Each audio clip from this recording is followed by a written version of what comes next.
buen acierto. Yo me propongo. Ya estamos de vuelta. Nos ponchó el pulpo, Ro. De una. Estamos de nuevo. Sí. Estamos cerquita, iba a decir que pasamos el mediodía, nada que ver. No, Falta como todavía. 17 minutos. Falso lunes. Sí. Falso lunes. Rarísimo. Ya mismo le doy la bienvenida a Gustavo Acuña, secretario de la Cámara Pymes de nuestra provincia, para hablar y darle continuidad a un tema que venimos tocando casi todas las semanas, que tiene que ver con la crisis económica, cómo golpea a las pequeñas y medianas empresas de Salta, cómo eso repercute también, por supuesto, en el empleo, teniendo en cuenta que las pymes generan entre el 80, bueno, difieren los números, pero entre el 80 y 90% de los puestos de trabajo en nuestro país, por lo que si cierra una pymes, hay mucha gente que se queda sin laburo, y vamos a hablar de eso y cómo está la situación en Salta. Bienvenido, Gustavo, ¿cómo estás? Buen día, ¿cómo están? Gracias por invitarme. ¿Es así? ¿Es dramática la situación? Mira, es complicada la situación en general, y es también por rubro, ¿no? Digamos, la Cámara Pymes en general es muy heterogénea en su composición, porque tiene un poco de Cámara de Comercio, un poco de sociedad rural, un poco de ¿sí? un poco, claro, porque casi todo es pyme, digamos, ¿no? O sea, Sí. cuando uno ve la definición de pyme, casi todo viene a ser ¿Qué es una pyme? Desde una empresa unipersonal hasta Hasta un monotributista es una pyme, digamos. Claro. ¿no? ¿Hasta cuántos empleados se dice es una pyme? En general se toma como mínimo 3 empleados. Bien. Después hay distintas maneras de verla. Una es media pyme, no solo por la cantidad de empleados, sino por facturación o por ventas o nivel de venta. Pero en general se toma que más o menos hay pymes que tienen 2 y hay pymes que tienen 50. ¿Y ese es el máximo, 50? No. No. Pueden ser más, creo que es hasta 111, 120, eso más. Bien, Se va actualizando de acuerdo a no sé qué valor, pero creo que nosotros tomamos como en general hasta 100 personas, hay empresas que están asociadas a la Cámara Pyme, digamos. Bien. Y hay pymes que son rurales, entonces por ahí también pueden pertenecer a la sociedad rural. Claro. Hay pymes que son más industriales y pueden pertenecer a la Unión Industrial. Y hay monotributistas, emprendedores, que Panaderos. son un montón, panaderos, o sea, tenemos almacenes, o sea, todo tiene ahí una lógica pyme, así que nosotros es como que somos muy heterogéneos, pero claro, en términos generales estamos complicados porque las pymes, el principal fundamento que tienen las pymes hoy y siempre es el consumo.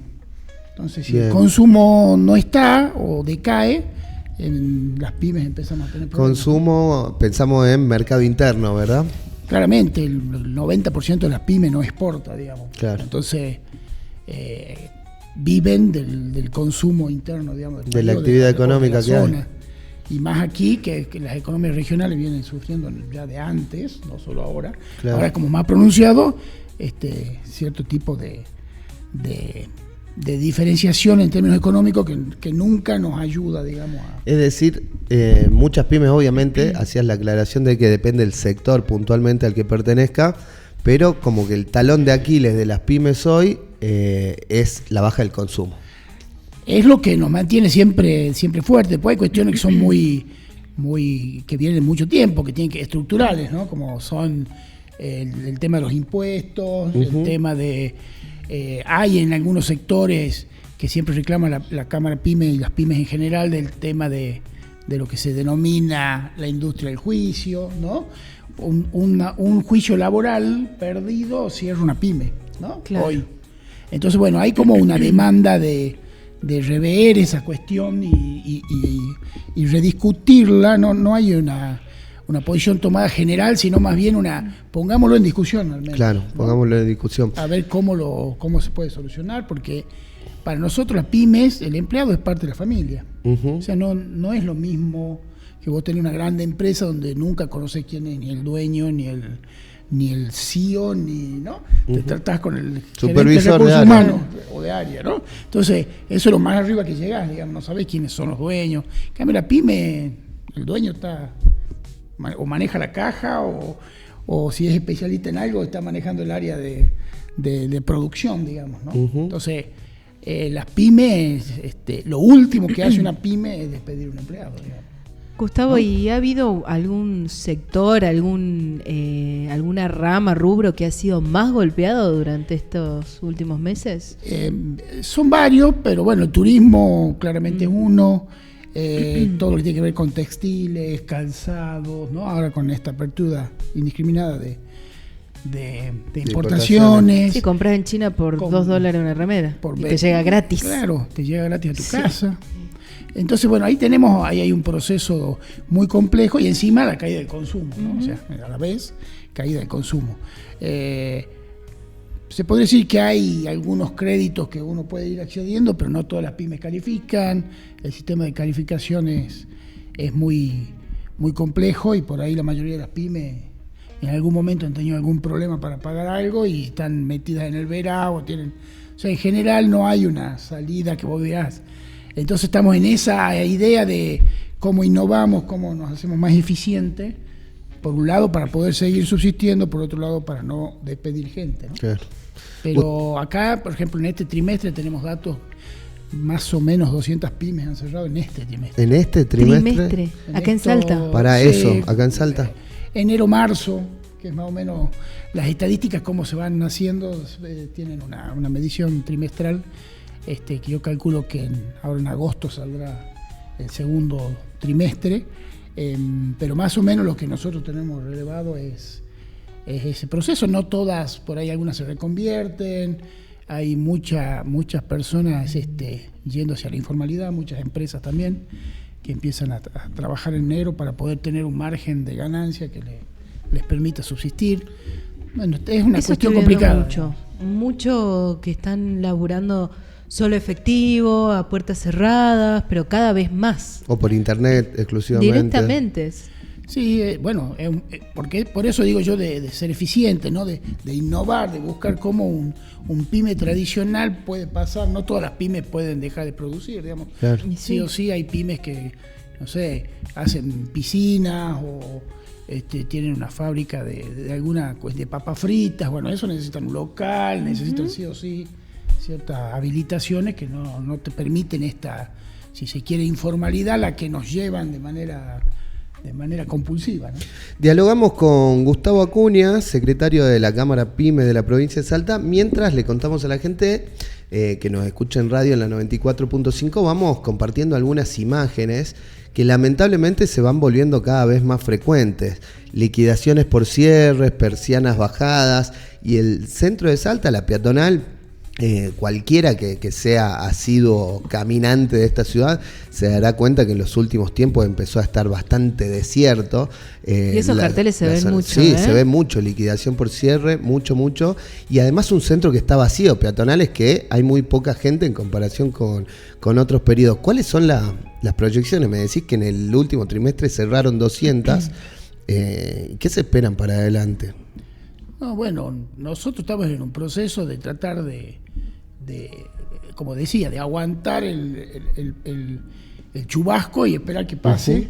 Y en ese proceso hay algunos sectores que son los beneficiados, digamos, por las políticas económicas nacionales, que tienen que ver con hoy la minería, la energía, son muy puntuales, y aún te diría que el de la minería medio que acá en Salta medio que se estancó, ¿no? Se está revirtiendo, sí, porque bueno, todavía sigue siendo un servicio financiero más que económico. Entonces, digamos, baja la cotización de la bolsa del litio por distintas cuestiones internacionales, como puede ser un gobierno de Trump que niega el cambio climático, por lo tanto ralentiza la transición energética. No la ralentiza, la niega, cierra todos aquellos programas tendientes a hacer más eficiente el uso de la energía o más limpia, y dice nosotros combustibles fósiles hasta el fin del mundo, hasta que se termine. Europa también sacó un informe que la patearon para más adelante. Entonces todo eso hace que el litio se convierta solo en un activo que cotice en bolsa, y eso hace que que las empresas no inviertan lo que tienen que invertir. Dicen, no, si yo no puedo vender, yo hice mi cálculo de inversión con una tonelada de litio a $28,000 y está a $9,000. Claro. Entonces, y el sistema de contratación y despido que tiene la minería es hoy sí, mañana no, y es muy, muy complejo, digamos, ¿no?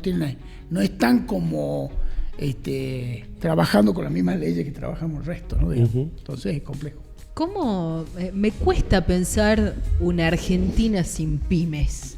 Me cuesta pensar, si vos me decís que en el primer trimestre cerraron en Salta 200, si lo pensamos como una tendencia o como un muestreo de lo que va a ser el resto del año, ¿podemos llegar a imaginar una Argentina sin pymes? ¿Y cómo es una Argentina sin pymes? Bueno, hasta el año pasado, yo me acuerdo, el dato eran 12.000 pymes que habían cerrado el año pasado. Claro. En todo el país.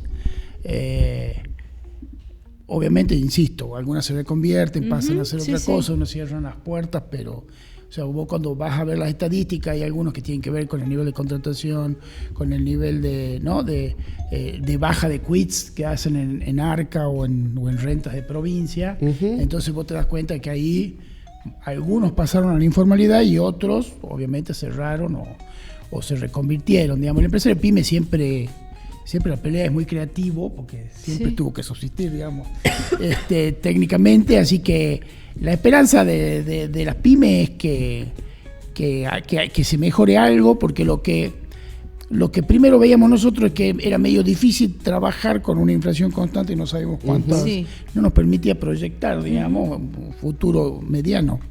Si bien la inflación se estabilizó, si se quiere, uno puede mirar hacia adelante con cierta tranquilidad. Ahora nos pasa en la otra parte, digamos, ¿no? Es como que pasamos de una punta a la otra. Ahora nos pasa que como se utilizó el ajuste como ancla de inflación, terminamos sin consumo. Entonces la gente no tiene plata para consumir y volvemos a estar en el peor de los mundos para las pymes, porque ni siquiera puede vender para recuperar, ¿no? Antes el problema era que no podíamos renovar stock porque no había precio. Ahora el problema es que tenemos stock, tenemos todo, pero no tenemos a quién venderle lo que producimos. Es terrible. Entonces, nada, innovación a full, estamos trabajando mucho en eso, tratar de aplicar inteligencia artificial y todas las cuestiones que la tecnología nos acerca, y prepararnos para cuando empiece, digamos, a rebotar, digamos, la economía, ¿no? Y tratar de mantenernos, de subsistir hasta ese momento. Vos decís, el gobierno, particularmente el ministro de Economía, Luis Toto Caputo, decía que era lo más necesario, lo más impostergable para el plan económico vigente era avanzar en una ley de flexibilidad laboral, también en la jubilatoria, en una reforma previsional. ¿Crees que esa reforma laboral podría generar un impacto positivo? Porque yo entiendo que le soluciona un problema a las empresas, a muchas empresas, sobre todo las chicas que vos decías tienen un juicio laboral y por ahí se quedan desfinanciadas y quiebran. Pero lo cierto es que la otra cara es que está bien, por ahí te podés empezar a desprender más fácil o tener un sistema de contratación más ágil, pero ¿qué pasa si así, aún y todo, justamente seguís perdiendo consumidores? Gente que deja de laburar, deja de consumir. Claro, no, bueno, es que ese es el problema, digamos. Por eso yo digo, digamos, a mí me parece que sí hay que discutir una reforma laboral que no necesariamente solo implique que no haya juicio laboral. Claro. A mí me parece que siempre nos quedamos en la chiquita y no vemos la manera en que el mundo ha evolucionado en los últimos 20, 30 años. Tenemos una ley obsoleta que no ayuda, no solo a que las pymes tampoco contratan más, digamos. O sea, siempre hay ahí un cuello. Y esta idea de tratar que hay buenos y malos, ¿no? A mí me parece que eso tenemos que parar en un punto intermedio y tratar de buscar una reforma que nos pongan en el siglo XXI, pero que también los trabajadores tengan su parte de la discusión y cuáles son sus necesidades, ¿no? Porque también el trabajador ha cambiado, ¿no? Hoy tenemos hoy las generaciones que vienen ahora nosotros nos cuesta mucho generar identidad, no hay ningún joven de 20 años para arriba y menos de 18 que trabaja en una empresa y se quiere quedar para siempre en la misma, mutan mucho de ellos mismos, mutan mucho de empresa o de apuestan lugares. Al teletrabajo. Exactamente, hay teletrabajo, hay algunas empresas que pueden hacerlo, hay otras que no, porque se produce en fábrica. Entonces, a mí me parece que es como un mix, que me parece que hay que discutirlo, pero no la mirada No ideologizar. Exacto. Hay una mirada, por el tema del gobierno nacional, muy financista, ¿no? O sea, nada, yo no los escucho hablar nunca de producción. Tenemos la información de que estarían por, llamémosle, degradar la Secretaría PYME a una subdirección dentro del gobierno nacional. Y yo siempre digo que la voluntad política de los gobiernos se muestra en la estructura. Por ahí no llega a haber un cambio puntual, pero sí hay una voluntad política en cada gobierno de cuáles son sus prioridades, ¿no? O sea, si vos degradás la Secretaría de Trabajo, degradás la Secretaría PYME, degradás la Secretaría del Turismo, o sea, le vas quitando estructura a eso, evidentemente no está ahí tu mirada como gobierno de a dónde vas a apostar, ¿no? Claro. Y tener un Ministerio de Energía, ¿me entiendes? O sea, ahí hay una... O sea, eso se ve en el organigrama, siempre digo lo mismo yo. Entonces, después puede ser que las políticas tampoco lleguen con eso, no es una garantía, pero de entrada que haya una voluntad de mostrar qué es lo que te interesa. Miren los organigramas y se van a dar cuenta qué le interesa a cada gobierno. Gustavo, desde que asumió más o menos Milei, ¿hay números dentro de la Cámara de cuántas empresas tuvieron en Salta que cerrar sus puertas? Bueno, te contaba que nosotros nos llevamos... yo entiendo que el año pasado teníamos un número parecido a 600. ¿no? Bien. Que tiene que ver también con un proceso, digamos, porque nada se cierra de un día para el otro. Entonces, el proceso de aguantar, el empresario PYME lo hace siempre. Siempre, obvio. Y entonces, como que se ve que no es poco, ¿no? Porque si nosotros hemos modificado nosotros hacemos un número que es cada PYME, un promedio de 6 teníamos, porque había empresas grandes que tienen más, una mediana empresa, ponele, y otras que tienen de unipersonal a 2 empleados, 3. Entonces, en ese contexto, nos hemos dado cuenta que en realidad cuando fuimos a las empresas, las visitamos, el promedio real es 3 personas por... Bien. Lo teníamos sobrevalorado. Entonces, si vos contás que hay 600 más 200 que tenemos el último trimestre, vos tenés al menos 800 empresas que han cerrado sus puertas y que por ahí no sabemos si se han reconvertido o no. Ese dato es imposible de evaluar, porque lo que sí vemos es que cierran quits, pero no se levantan quits. O sea, bajan, dan de baja los negocios, la municipalidad lo debe tener más claro, y no hay muchas altas, ¿no? Entonces, en ese contexto, si vos sumás, tenés casi 18.000 empleados que hoy o están haciendo mensajería, Uber, o changas, o lo que sea, o por ahí han buscado en otro lugar en negro. Entonces eso también, el negro, digamos, el que no está, tiene todo un proceso contrario también para el empleador, digamos, ¿no? Tener un empleado que después tiene un accidente laboral y no tiene su ART, o sea, también termina siendo un costo que... Para el Estado, para el Estado, para el empleador, o sea, no gana nadie, digamos, con eso. Pero hay un montón de gente que está obligada a eso o cierra, digamos, ¿no? Entonces, por ahí la subsistencia es medio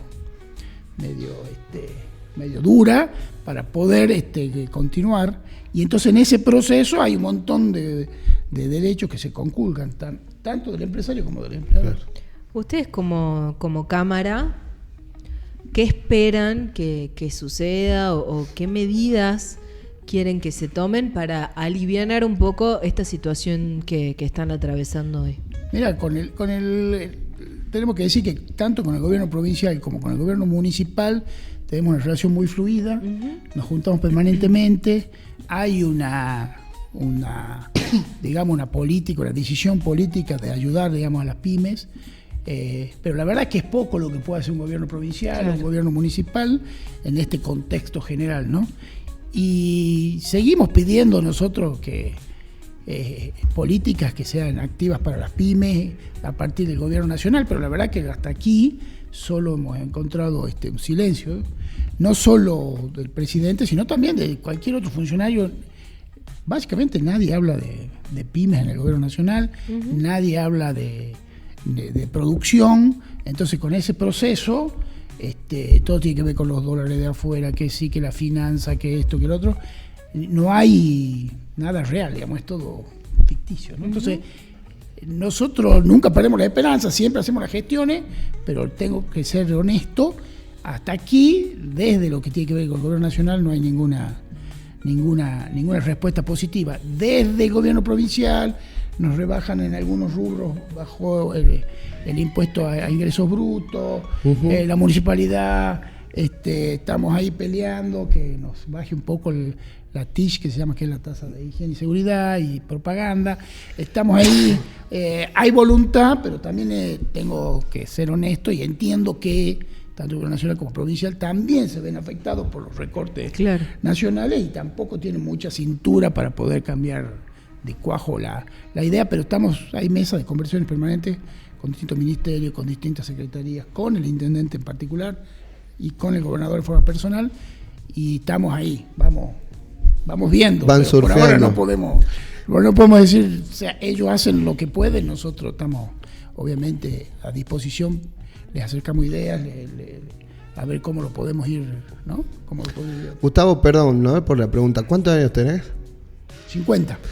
¿En tu vida viste un momento, una crisis similar a esta? Pues mucha gente dice es un espejo de lo que ocurrió en los 90, otros te dicen en los 70. Para mí ya se va mucho era otro mundo en esa época, pero en los 90... El contexto es parecido al de los 90.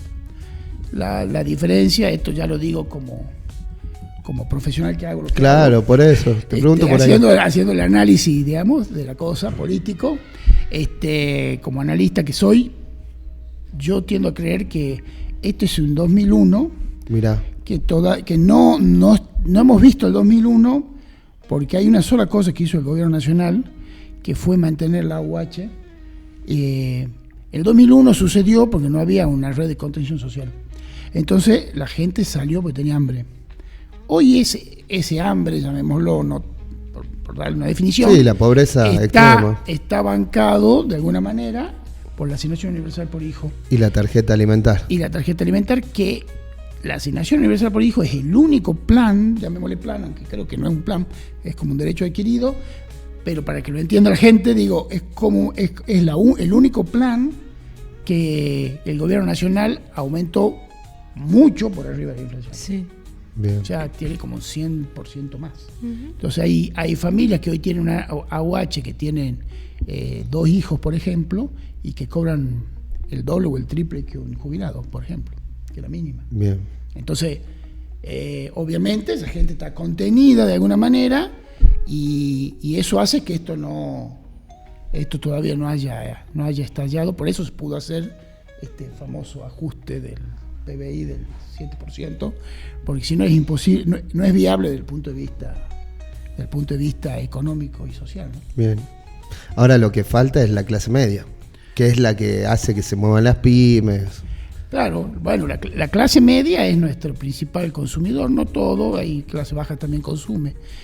Y depende del rubro, hay mucha gente que hoy está muy segmentado el mercado y hay muchas empresas solo trabajando para el segmento ABC1, que le llamamos nosotros, que es la clase de más alto ingreso, ¿no? Digamos, que están por arriba de los 2,5 millones, 3 millones de pesos mensuales por persona. Hay casas que en esas situaciones que levantan casi $5,000 al mes.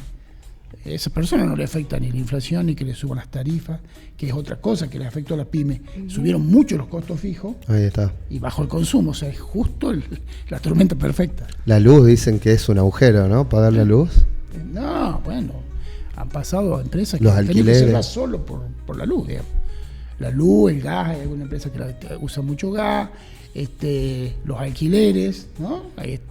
Carísimos, y nada. Entonces, es todo un proceso muy complejo para las pymes, tener que hacer frente a unos costos fijos muy altos, digamos, con una caída del consumo abismal, lo cual es, como digo, la tormenta perfecta, no hay una salida, digamos, decir, bueno, vendo, me suben las tarifas, pero vendo un montón, bueno, no me suba la tarifa, entonces yo compenso con que no vendo tanto, pero las dos cosas a la vez Te mata. es casi muerte segura. Bueno, Gustavo, muchas gracias por haber venido. No, gracias por invitarme. Te vamos a volver a invitar, Cuando no quieras. solamente para que hablemos de pymes, sino también me gusta el análisis político que haces. Dale, ningún problema, a disposición siempre. Vamos a una pausa, ya volvemos con más punto uno.